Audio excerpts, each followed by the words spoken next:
Hello, everyone, and welcome back to Deed 617, Trends and Issues in Counseling the Developmental Learner.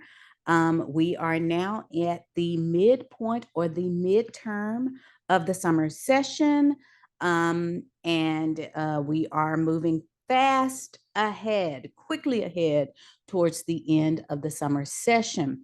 The next 2 weeks will involve very heavy reading and digesting of a very large amount of information. The first part of the course dealt with some of the trends that we are seeing now within college counseling.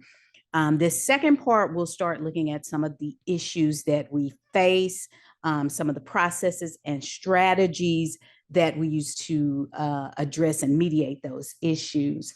To recap from week one, what I want to share with you is the information that we covered, particularly in our discussion questions and in your assignments for the week.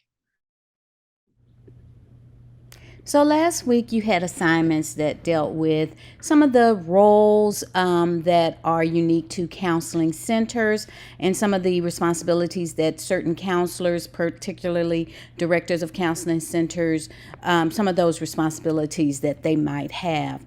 We also took a look at college counseling and student affairs section of the CACREP standards, and that listed for you the theoretical foundations for that, for a program, a counseling educator program to have in order to be to meet CACREP standards for accreditation in college counseling and student affairs. So it's very important that those of you who are aspiring student affairs professionals, or even those who aspire to be counseling center directors, or those who will work in some capacity with students, it's important that you are aware of the standards by which programs are accredited. We also had the roles and responsibilities section of the college counseling and student development text, where we looked at some of the roles and responsibilities. As we said, college students by their nature are a transient population. Their needs have changed over the years, and it is very important that we stay abreast of those changes, of those trends. There was a reflection exercise at the beginning of the chapter that you were to incorporate in your written reflection assignment from last week. So I have not looked at all of your papers, and so far everyone has presented very thoughtful responses that are cohesive and substantive. Also, you had to look at some of the theories. Again, it was an overview of theories. There's absolutely no way we could have accomplished reviewing all of the theories and the sub-theories that counselors operate under in this short length of time that we have for the summer. I also provided some research articles that explore various trends with adult learners, non-traditional learners, developmental learners, our population of focus for this course.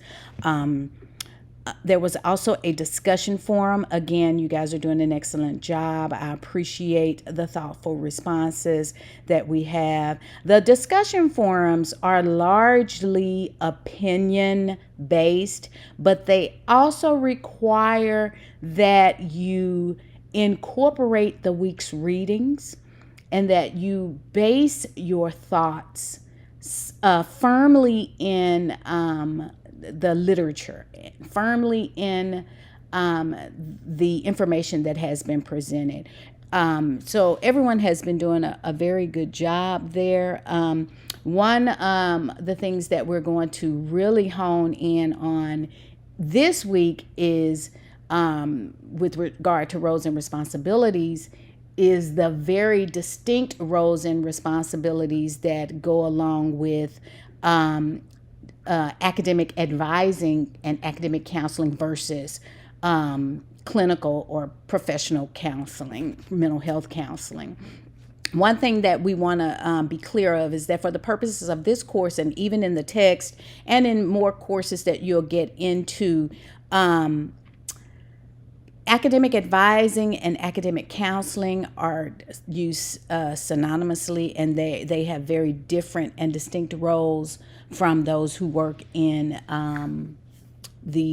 with professional counseling.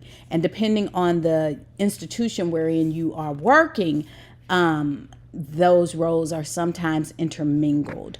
But that's where we are now, and getting to ethics. That is where what we'll be talking about now. Ethics in counseling and some of the ethical and legal issues that arise in the counseling of college students. So as I said, one of the things that I want you to be keenly aware of is the differences between what we consider the role of an academic advisor / counselor and that of the professional mental health counselor that you would see in the counseling center, say for instance at Grambling State University. At Grambling State University, advisors or academic counselors are typically housed within the student's department. Those persons have specialized degrees in the field wherein they are teaching. Whereas a professional counselor that would work at the counseling center at Grambling will have specialization in one of the 4 major mental health professions. And those 4 major mental health professions are, of course, professional counselors, social work, counseling and clinical psychology, or couples and marriage and family therapy. So just based on the areas of specialization, you can readily ascertain some of the differences that these groups of individuals will have. Now, at some smaller institutions, academic advisement and academic counseling, as well as disability services and some of the other services that are provided for students, might be housed in the same area and fall under the same umbrella as the counseling and wellness center or counseling and student resource center. As you can imagine, resources may be scant at these institutions, and so they have to combine roles and duties. However, it is important to note that professional counselors and even professional clinical social workers, clinical psychologists, clinical psychotherapists, clinical counselors, they have specialized degrees.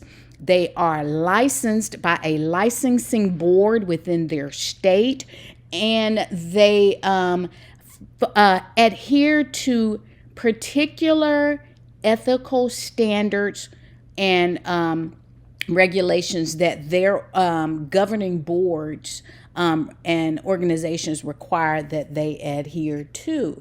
And so that is what we're going to be talking about in Module 3, the ethical standards. And for the purposes of this course, we will be looking at the American Counseling Association's ethical standards. Within the module, I've tried to include resources that will enable you to get a firm understanding of the ACA Code of Ethics, which is all of the other counseling professions align their code of ethics to this, such as the American College Counseling Association, so on and so forth. So I also provided you with that. I provided you with a video that kind of gives an overview of the code of ethics.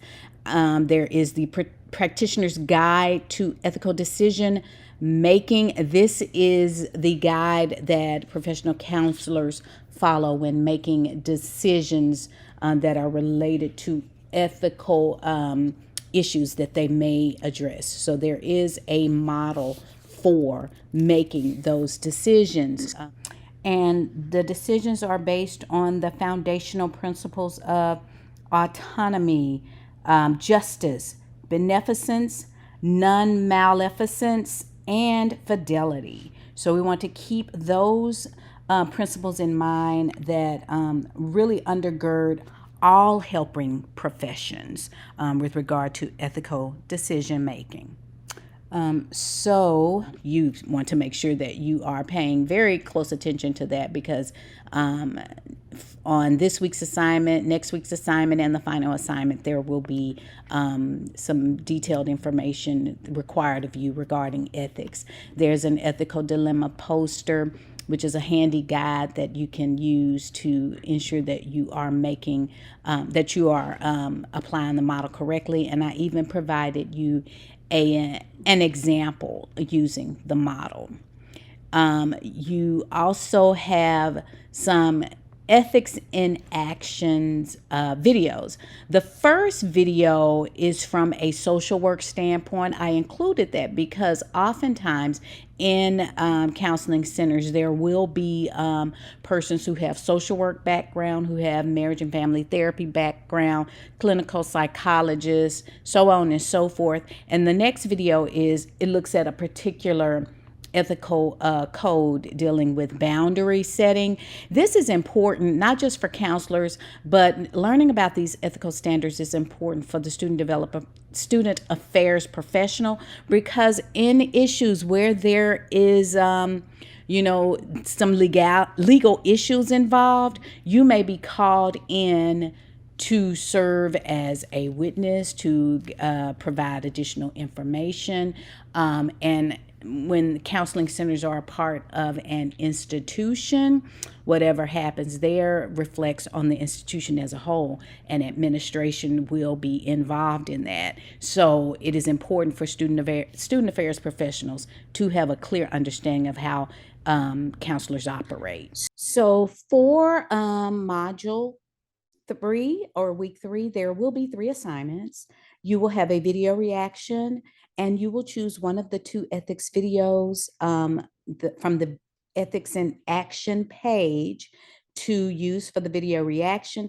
And your reaction form will be specific to the video that you watch. So there will be specific questions related to the video that you'll be asked to respond to. Each video has its own reaction form. You'll also have a discussion forum where we will discuss some a scenario or some issues that were pointed out in this week's module. And then you will complete an ethical case study, which is the key assessment for this module. It is worth 100 points, and you will be using the ethical decision making model, the guide to ethical decision making, as well as the example to provide the decision making process for a specific case involving a college student and counselor. So those are your assignments for this week. I look forward to reading your information. If you have any questions, as always, you're welcome to email me at jacksoncr@graham.edu. I do want to reiterate that it is very, very important in this course and in all of your courses in the doctoral program that you are following APA format, that you are supporting your commentary with research from or literature from the field. It is okay to provide opinions, but it is more important to also back up your information with documentation and literature from the field. I look forward to working with each of you this week. Happy reading, and we'll chat soon. Bye-bye.